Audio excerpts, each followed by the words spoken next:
berkuda sebelah kanan. Nah, sementara Ikrimah bin Abi Jahal pasukan berkuda sebelah kiri mereka. Hanya masuk kafir, dan mereka berdua ini akan masuk Islam nantinya dan menjadi panglimanya kaum muslimin. Nah, kaum muslimin posisinya di masjid yang nah itu masjid baru, namanya Masjid Syuhada. Disitulah Rasulullah SAW menempatkan kaum muslimin. Lokasi perang di sekitar sini. Antum lihat tempat yang ada pagar itu. Di sekitar situlah. Nah, sementara peperangan sudah berkecamuk antara sini.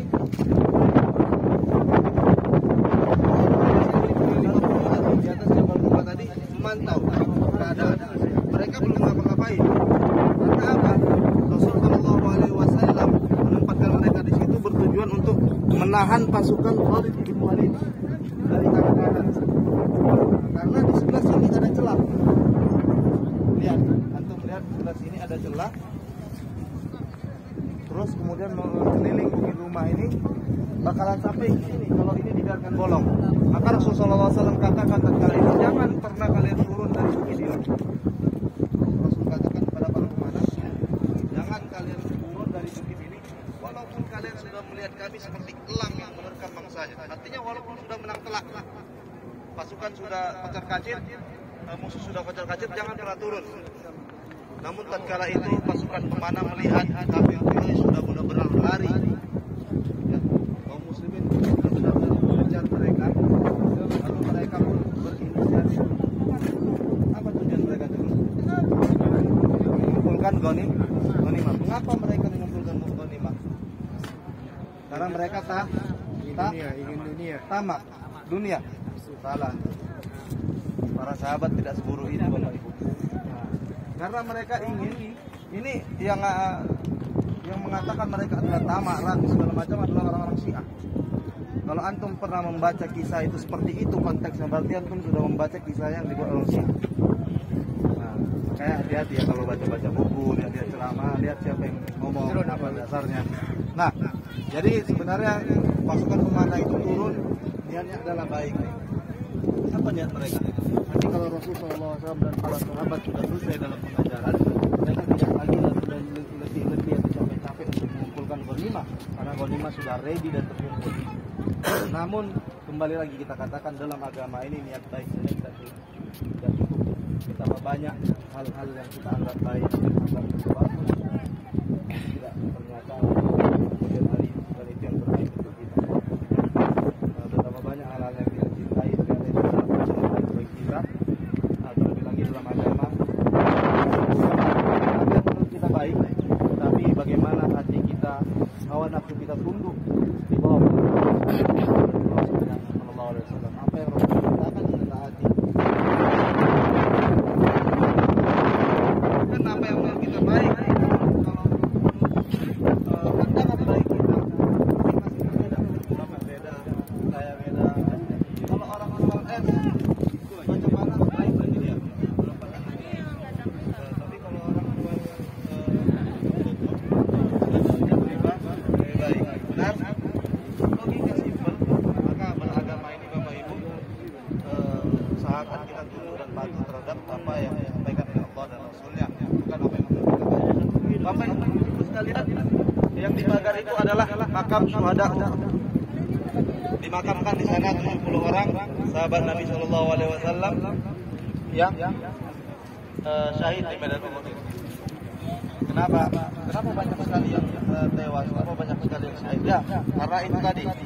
Kita lanjutkan ceritanya. Ketika pasukan pemanah tadi turun mengumpulkan ghanimah, Khalid bin Walid yang dia adalah orang cerdas, orang yang tidak pernah kalah dalam peperangan baik dalam keadaan muslim maupun kafir, dialah Khalid bin Walid.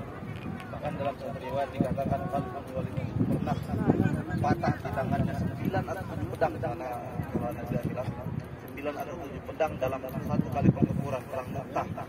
Ya memang bukan kaleng-kaleng ini orang. Dia melihat harus memantau. Waktu itu sudah didatangi oleh temannya, wahai Khalid, kita sudah kalah, lari. Orang-orang sudah lari, pasukan kafir Quraisy sudah lari di belakang. Ada segala sama-sama ya? Belum kita rumah ini sudah tak ada lagi kemana rumah itu yang akan menghantam dia dari atas. Dia bawa pasukan berkuda, lalu ia putari bukit ini dari arah sana, sampailah dia di sebelah sini, membokongi kaum muslimin yang tadinya sudah mengejar. Akhirnya orang-orang yang sudah lari tadi melihat Khalid bin Walid dan pasukannya di sini masih bertarung, mereka balik lagi. Akhirnya kaum muslimin ya terbokongi ya dari depan dan belakang. Itulah yang menyebabkan akhirnya barisan kaum muslimin terpecah belah, kocar kacir kaum muslimin, bahkan didengungkan saat itu Muhammad sudah tewas. Para sahabat lemah semangatnya. Apa gunanya berperang kalau Muhammad sudah tewas? Islam akan habis. Benar? Namun ternyata yang tewas di situ bukanlah Nabi Muhammad SAW, melainkan Mus'ab bin Umair yang mirip sekali dengan baginda Nabi SAW. Nah, dalam kejadian ini para sahabat yang sangat setia, ya, mereka adalah orang-orang yang sangat setia kepada Nabi SAW. Mereka mengepung atau melindungi Nabi SAW dengan badan-badan mereka. Ya, ada sekitar 10 orang sahabat yang mengelilingi Nabi SAW, membentengi Nabi SAW dengan badan-badan mereka. Bahkan diriwayatkan dari semua itu sisa 1 orang saja. Semuanya syahid. Sisa 1 orang. Siapa dia? Betul, dia adalah Talha ibn Ubaidillah. Talha ibn Ubaidillah tatkala itu masih berjuang, masih mempertaruhkan nyawanya, jasadnya, membentengi Nabi SAW dengan sekian tusukan goresan yang ada di badannya. Talha ibn Ubaidillah tetap membentengi Nabi SAW sampai ketika itu Talha mendapati batu yang agak tinggi, lalu ia bantu Nabi SAW untuk naik ke sana. Yang itulah nantinya akan menyelamatkan Nabi SAW. Nabi berhasil terlepas dari kepungan kafir Quraisy. Nah, dengan itu Nabi SAW mengatakan untuk Talha dalam sebuah hadis, Talha wajibat, Talha wajibat, Talha telah wajib baginya. Talha telah wajib baginya apa?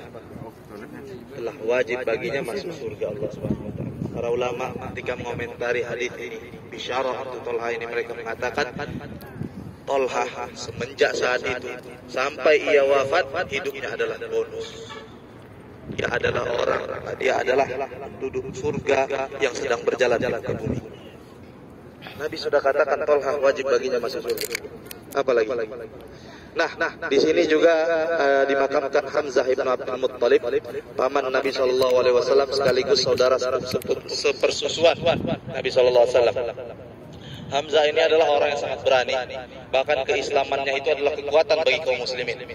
Ya, di saat kaum muslimin waktu itu di kota Makkah tertindas, berdakwah dengan sembunyi-sembunyi, Islamlah Hamzah tatkala itu bersama Umar, 2 orang yang sangat kuat yang membuat kaum muslimin berani untuk keluar. Bahkan Hamzah ini dikatakan kalau dia kelahi dengan singa 1 lawan 1 dia menang. Makanya julukannya adalah Asadullah, singa Allah. Di sini Hamzah syahid, dibunuh secara licik oleh seorang budak yang bernama Wahsy, yang nantinya Wahsy juga akan masuk Islam. Namun Rasulullah SAW tidak pernah mau melihat kepada wajah Wahsy karena ia telah membunuh Hamzah ibn Abdul Muttalib.